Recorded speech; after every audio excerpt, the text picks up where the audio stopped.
Hey YouTube, what's going on? It's a Theban gamer here to give you my first impressions of Halo Infinite. This game came out really more in like a beta sense right now. I don't even think they announced it, to be honest. It came out in a beta with a couple modes, and it's really scheduled to come out December 8th for the full release. So I'm just going to give you guys my impression of the beta, what I think about it, how, if I've had fun or not, is it really worth playing in this beta stage, and, just like a little sneak peek of the actual game itself. So, playing the beta, my first impressions are, I would say, mixed. For the most part, the gameplay itself is actually pretty great. It's, it's pretty flawless in terms of the run and gun, the targeting, the type of gameplay. If you've played other Halos before, this is gonna be right up your alley. It's really fun to play. The hit detection feels good. The controls feel good. The movement feels good. Nothing really feels too out of place, to be honest. The gunplay feels really good. I'm playing on a little bit of smaller map right here, so the close quarters combat feels really good. And yeah, in general, it's just a blast to play. That's the gameplay again when you're in game is really good, and that's really where the positives come in with this beta. The negatives for the beta really are that it's pretty limited, to be honest, right? So. What I mean by that is they've only really released maybe like 3-4 modes, to be honest. Capture the Flag would be one of them, Slayer, which is basically just team deathmatch, and then there's one more like domination type mode. So they've only released a couple modes. Really, there's, you know what I mean, that because they've only released those couple modes, you don't really have a full view of the game. And you don't really have that much customization options. They also have a bot training mode as well, which is pretty nice. If you're new to the game, you want to train a little bit, that's pretty cool to do, but it's not like a life-changing mode, you know what I mean? So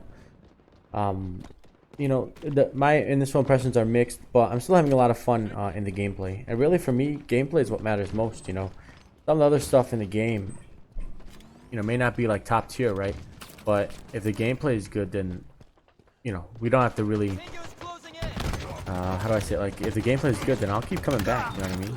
So as far as a free-to-play aspect, there's not really many, like, I'd say free-to-play elements right now. You can pay for progression and stuff like that, but I'm not really sure that there's that many, in terms of like special weapons or special upgrades. I don't really know of any just yet. I'm sure there will be, just because of the model, but right now, free-to-play doesn't really seem to be affecting the actual gameplay itself. It's not like a paid player is going to be getting something special that like a free player is not getting. So they've handled the free-to-play element in this beta pretty well. In terms of how polished the beta is, I'd say in-game, like in terms of how the game runs, it's pretty good, right? The frame rates are stable. If you can see in the top right corner, you'll see my frame rate. I'm staying at a stable, 80 frames a second. The gameplay, is smooth. There's not really too much, jarring lag or anything like that. The lag between players, just like your general connection, is pretty good. One bad thing is that if you have older hardware, this game really does not take that into account. So like, I'm running this on a pretty budget setup right now. This is like a sort of like high settings, basically, and I'm really only getting 80 frames. I think even people with better graphics cards, they're going to be getting at about that 80 to 100 frames on max settings. So in this case, in terms of like optimization, there is still more room for that, right? I think that they can kind of optimize this game. This game doesn't have like ridiculous graphics, so this really should be running great even on old hardware like a 1060, to be honest. So like graphics card like a 1060 or 1070, right? This game should be running just fine on 1080p medium high settings, right? So they can optimize it a little bit more, but really, you still get playable frame rates, and the game looks good itself. So in terms of that, it's pretty well done.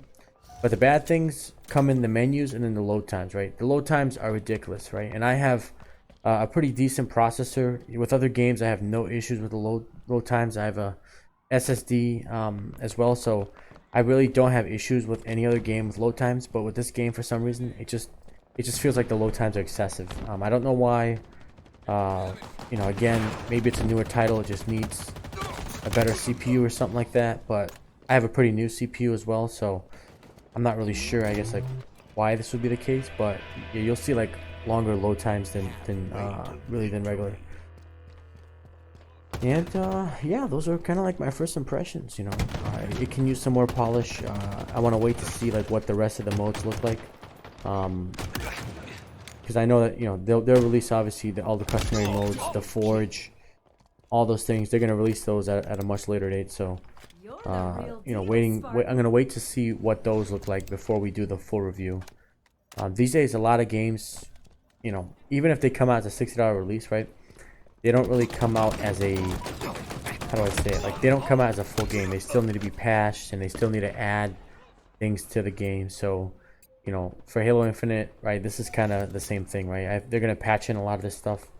Me personally, I'm not a big fan of that.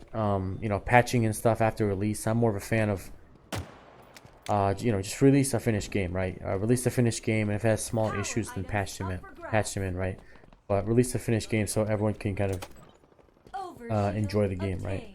Like, if they were gonna do a beta, I'd rather them do like a week beta to test it out, you know, and then come back with the, you know, the full release. Instead, this is just gonna be like a beta release, and then there's gonna be a full release pretty soon. Or basically, like, the beta is gonna turn into a full release. Sorry, so there's not gonna be like a second release. It's just gonna be that they're gonna patch in on day one. They're gonna patch in the rest of the stuff so that it's a full release. But yeah, you know, this game's pretty good. As you guys can see, I'm not like a phenom at Halo. I'm pretty decent, I'd say, maybe even above average, but I'm not like a phenom. I don't really specialize in Halo, but I do have a lot of fun with it. I've played basically the campaigns for Halo 1, 2, 3, Reach, ODST. I've played basically all the Halos, Halo 4 as well. The only Halo I haven't played is Halo 5, just because the game, how do I say it? The game is just, it just didn't really get good reviews, and honestly, you know, most people and from the friends who had it, they kind of just said it really wasn't that great. You know what I mean? They had a lot of issues with that. So, and I'd say I'm a pretty decent Halo fan. It's one of the storied games, you know, for Xbox, and it's one of the main franchises that really put gaming on the map, right? So I'm a pretty big fan,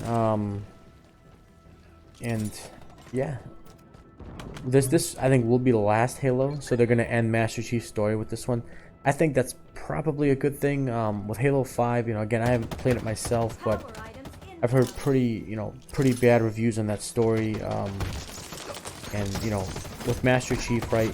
I played Halo 4, and the whole saga with Master Chief and Halo 4 was just, you know, was just underwhelming, right? I didn't really like the story that much, so I think it's probably okay that they, you know, end Master Chief right there. And I think, you know, it's good that they don't beat a dead horse. Let me just put it that way, right? They're not beating a dead horse. They're not trying to continue on, you know, just for monetary purposes. They're not trying to continue on Master Chief's story, right? It's good that they're kind of ending it here. So I hope he gets a good ending. There's been so many heroes as of late that didn't get good endings. Thanks for watching, guys. Make sure to like, comment, subscribe, and I'll see you guys in the next one.